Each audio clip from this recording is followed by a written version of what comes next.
Viewers welcome back to my channel. इसके guidance में so फिर आप क्लास 10th में तो आपके लिए वेरी इंपॉर्टेंट होने वाला है। सो फिर अगर आप क्लास 10th में बोर्ड एग्जाम का पेपर देने वाले हैं तो आप ये मेरे वीडियो को फुल वॉच जरूर करें। मैं क्लास 10th का जो हिंदी का 2020 एग्ज़ाम का जो हिंदी का जो पेपर का रिव्यू करने वाला हूँ। और फाइनली आप यहाँ से देख सकते हैं और पॉइंट आउट कर सकते हैं इसे कौन से क्वेश्चन और ग्रामर कितने और आपकी जो थ्योरी है वो कितने नंबर के पूछे जाएंगे, तो आप किस तरीके से प्रिपरेशन कर सकते हैं। तो फाइनली कोरोना वायरस की वजह से आप लोगों के प्रिपरेशन अच्छे नहीं हुए हैं तो आप मेरे वीडियो को प्लेलिस्ट में जाकर वहाँ से वीडियो को चेकआउट कर सकते हैं, क्योंकि मैं इंपॉर्टेंट क्वेश्चन डाल चुका हूँ। आप वहाँ से भी वीडियो को वॉच कर सकते हैं। अगर आप नए भी चैनल को सब्सक्राइब करके बेल आइकन को प्रेस कर ले तो फिर वीडियो को स्टार्ट कर लेते हैं। तो जो आपको दिखने वाला था जो बोर्ड है यानी कि 2020 में बोर्ड एग्ज़ाम का हुआ था, और ये जो सब्जेक्ट है वो हमारा हिंदी का है। तो आपके जो क्वेश्चन पेपर नंबर आपको दिखाई दे रहा होगा यहाँ पे, और आपके सो फ्रेंड देख लेते हैं जो आपको ये भी यहाँ पे दिखाई दे रहा होगा जो पूर्णांक है यानी कितने नंबर के टोटल, वो 70 नंबर के। आपको 30 नंबर जो है वो प्रैक्टिकल में लाने होते हैं। तो आपको डिपेंड करता है क्लास के ऊपर, आपकी क्लास टीचर के ऊपर आपको कितने नंबर देंगे। तो सो फ्रेंड आपको ये इंस्ट्रक्शन पढ़ लेना है, तो इंस्ट्रक्शन देख लेते हैं। इंस्ट्रक्शन आपको पढ़ जरूर लेना है, तो देख लेते हैं इंस्ट्रक्शन क्या है। तो समय जो आपको है 3 घंटे 15 मिनट। जो 15 मिनट होते हैं आपको पेपर रीड करने को मिलते हैं, और 3 घंटे जो होते हैं वो पेपर को करने के होते हैं। तो आपको यहाँ पर लिखा भी है नोट, यानी प्रारंभ के 15 मिनट परीक्षार्थियों को प्रश्न पत्र पढ़ने के लिए निर्धारित किया गया है। तो आपको यहाँ इंस्ट्रक्शन लिखा भी है। तो सो फ्रेंड देख लेते हैं क्वेश्चन क्या है और कैसा पूछा जाता है। तो चलिए वीडियो को स्टार्ट करते हैं। तो निम्नलिखित कथनों में से कोई एक कथन सही है, उसे पहचान कर लिखिए। तो आपके सामने यहाँ पे चार ऑब्जेक्टिव क्वेश्चन है, सॉरी जो 4 आपके आंसर टिक करने आउट होंगे, जिसमें से सत्य लिखना है यानी कि सही पहचान के लिखना है। तो सो फ्रेंड इसका जो राइट आंसर होगा ऑप्शन नंबर 2 यानी कि आचार्य रामचंद्र शुक्ल एक प्रसिद्ध निबंधकार है। क्या है? निबंधकार। सो फ्रेंड नेक्स्ट देख लेते हैं। तो नेक्स्ट जो हमारा क्वेश्चन है, तो निम्नलिखित कृतियों में से किसी एक कृति रचनाकार का नाम लिखिए। क्या लिखिए? नाम लिखिए। तो आपके सामने किसी एक का लिखना है, तो यहाँ पे ये भी देखिए किसी एक का लिखना है। तो आप इनमें से जो आपको आता है वो लिख सकते हैं। तो यहाँ आवारा मसीहा का जो है वो विष्णु प्रभाकर है। अर्धनारीश्वर का जो है वो हरिवंश राय बच्चन है। और क्या भूलूं क्या याद करूं, इसका भी हरिवंश राय बच्चन है। तो पंचवटी का भी मैथिली शरण गुप्त के आसपास का ये भी। सो फ्रेंड देख लेते हैं, तो आगे देख लेते हैं। हाँ सो फ्रेंड देख लेते हैं आगे। यात्रा के पन्ने किस विधा पर आधारित है? तो जो इसका जो आंसर होगा, जो इसका आंसर होगा वो आत्मकथा होगा। क्या होगा? आत्मकथा पे आधारित है। सो फ्रेंड देख लेते, सरस्वती पत्रिका किस युग में प्रकाशित होती है? ये हुआ द्विवेदी युग में। द्विवेदी युग का सरस्वती पत्रिका का संस्थापक हुआ था। ठलुआ क्लब के लेखक का नाम है, ये आपको पूछना है। सो फ्रेंड पूछा जाता है। क्वेश्चन को आगे बढ़ाते हुए देख लेते हैं।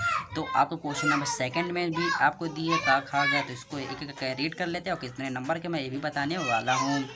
तो प्रगतिवादी कविता की किन्हीं 2 विशेषताओं का उल्लेख कीजिए। तो ये हैं आपको 2 नंबर के पूछे जाएंगे। अब ऊपर जितने हैं वो सब एक नंबर के हैं। सो फिर नेक्स्ट है रीतिकाल के 2 प्रमुख, क्या है? 2 प्रमुख कवियों के नाम। तो आपको बहुत सारे कवि, तो उनमें से आप 2 प्रमुख जो इम्पोर्टेंट है, जो ज़्यादा फेमस है, उस कवि का नाम लिखना है। ये 2 है तो 2 नंबर के हैं इसीलिए। तो आप एक बिहारी लिख सकते हैं और एक आप कोई भी लिख सकते हैं, महादेवी वर्मा, हरिवंश राय बच्चन, ये सभी लिख सकते हैं। सो फ्रेंड देख लेते हैं आगे। तो आगे देख लेते, तीसरा तार सप्तक का काव्य संग्रह का प्रकाशन किस वर्ष हुआ था? तो इसका जो राइट ऑप्शन होगा 1961 ईस्वी में।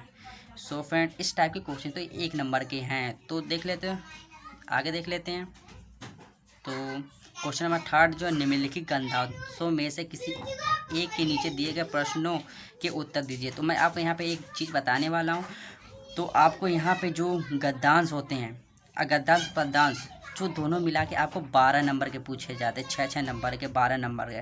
तो आपको यहाँ पे ज़्यादा फोकस करना होता है। तो देख लेते, आपको कुछ नहीं, आपको ये चैप्टर्स को रीड करने हैं और उसके लेखक कौन है और उसे आप बना के लिख सकते हैं। उसका गद्यांश यानी कि उसका संदर्भ प्रसंग व्याख्या भी करने को आता है। तो आप इस सही उपयुक्त गद्यांश का संदर्भ लिखिए। तो आपको यहाँ पे ये करना होगा, आपको ये पैराग्राफ पढ़ना होगा। पहले आप ये किस पैराग्राफ का है और कौन से लेसन का, उनका नाम लिखना है। तो आप इस तरीके से कर सकते हैं। सो फ्रेंड, आपको दो चूज़ करने, दो मिलते पैराग्राफ, तो आपको चूज़ करने होते हैं से कौन से आपको सही है। तो ये भी है वो का, ये खा है, तो ये भी कर सकते हैं। तो इसमें भी संदर्भ भी लिखने हैं। सो फ्रेंड, क्वेश्चन नंबर 4 है। तो आपको मैंने पद्यांश बता दिया, पद्यांश में देख लीजिए। तो पद्यांश में आपको निम्नलिखित पद्यांशों में से संदर्भ सहित व्याख्या करना है। तो क्या संदर्भ सहित आपको व्याख्या करना है। तो ये 6 नंबर के होते हैं और 6 12 नंबर के होते हैं। तो आपको मैं बताने वाला हूँ, आप ज़्यादा यहाँ पे फोकस आप जरूर करें, क्योंकि पद्यांश में। सो फ्रेंड, आगे देख लेते हैं। तो आपको क्या दिया है। सो फ्रेंड, आगे निम्नलिखित लेखकों में से किसी एक लेखक का जीवन परिचय देते हुए उनकी एक रचना का नाम लिखना है। तो आप इस तरीके कर सकते हैं, या आप आचार्य रामचंद्र शुक्ल कीजिए, भगवत नारायण उपाध्याय करिए, जयप्रकाश भारती करिए। तो आपको मैं बताने वाला हूँ, आप शुरुआती के 2-3 जो लेखक है उनके आप जीवन परिचय याद कर लें, उन्हीं में से आपको क्वेश्चन मिल जाएंगे। सो फ्रेंड, देख लेते हैं। खाना में कुछ निम्नलिखित में से किसी एक कवि का जीवन परिचय देते हैं उनकी एक रचना का नाम लिखें। तो मैं भी इसमें भी बताना चाहता हूँ, आप शुरुआती के 2-3 जो है कवि का जीवन परिचय याद कर लीजिए, उनमें से आपको देखने को मिल जाएगा। जैसे कि इसमें तुलसीदास एक को मिल गया है, सुभद्रा कुमार चौहान का भी है और श्याम नारायण पांडे का भी है। तो आपका 3 और 3 ये 6 नंबर के होते हैं। तो आपको ये 6 नंबर के करने होते हैं। सो फ्रेंड, आगे देख लेते हैं। आपको हाँ ये भी बताना चाहता हूँ, 3 नंबर के आपके संस्कृत का अनुवाद करने को मिलते हैं। तो आप ये भी मैं आपको सिंपली बताना चाहता हूँ। आप अनुवाद के लिए आप कुछ नहीं, आप श्लोक अच्छे से 2-3 चैप्टर में आपको श्लोक है उसको अच्छे तरीके तैयार कर ले, और उसको किस तरीके से हिंदी बनाना है वो आप तैयार कर ले, क्या कि उसी से आपको मिल जाएंगे। आपको अगर चैप्टर पढ़ना चाहते हैं तो वो बहुत लॉन्ग हो जाता है। सो फ्रेंड, आगे देख लेते हैं। तो आगे हैं आपके, अपनी पाठ्य पुस्तक से कंठस्थ कोई एक श्लोक लिखिए जो इस प्रश्न पत्र में ना आया हो।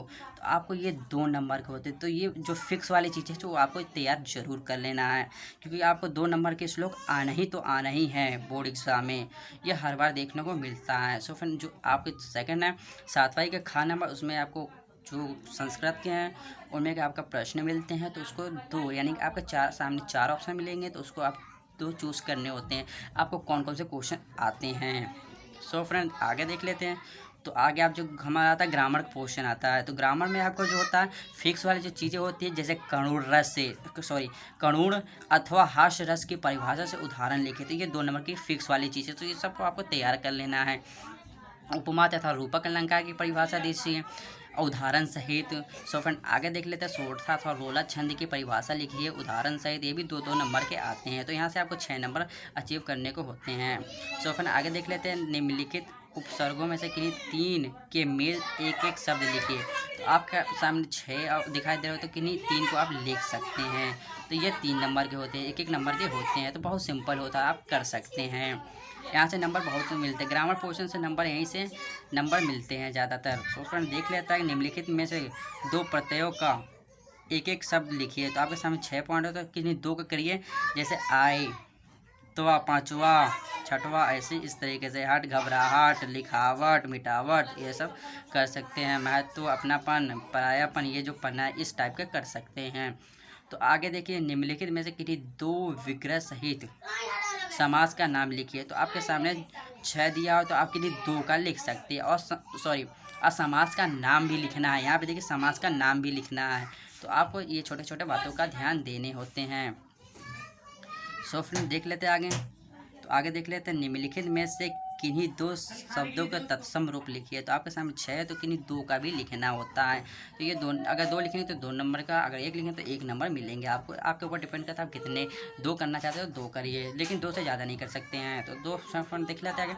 निम्नलिखित में से किन्हीं 2 शब्दों के 2-2 पर्यायवाची शब्द लिखना है। तो 2 के लिखना है, 2-2 पर्यायवाची लिखना है। तो आप इनमें से किन्हीं 2 को लिख सकते हैं, 2-2 पर्यायवाची शब्द। सो फ्रेंड, देख लेते हैं। निम्नलिखित में से किन्हीं 2 संधि कीजिए, उनका नाम लिखिए। तो मैं ये भी बताना चाहता हूँ, आपको सिर्फ क्लास 10th में संधि सिर्फ 2 ही आएंगे, वृद्धि संधि और यड़ संधि। कौन सा? यड़ संधि। सिर्फ इन्हीं दोनों से क्वेश्चन मिलेंगे। तो बहुत सिंपल होता है, आप यहाँ से 2 तैयार कर सकते हैं। क्योंकि कोरोना वायरस की वजह से आप लोग तैयारी नहीं हुए, तो आप क्वेश्चन बैंक से ही तैयारी जरूर करके जाए। क्योंकि बोर्ड एग्जाम में 70 में से आपको इतना तो मालूम है 60 यानी कि 60 नंबर जरूर ला सकते हैं, अगर इस मॉडल पेपर से, ये मॉडल पेपर नहीं है, ये क्वेश्चन पेपर के ऊपर अगर मैं बताना चाहता हूँ, इस तरीके से आप तैयार करेंगे तो ज़रूर लाएंगे। सो फ्रेंड देख लेते हैं आगे। तो आगे निम्नलिखित शब्दों के चतुर्थी विभक्ति बहुवचन लिखिए।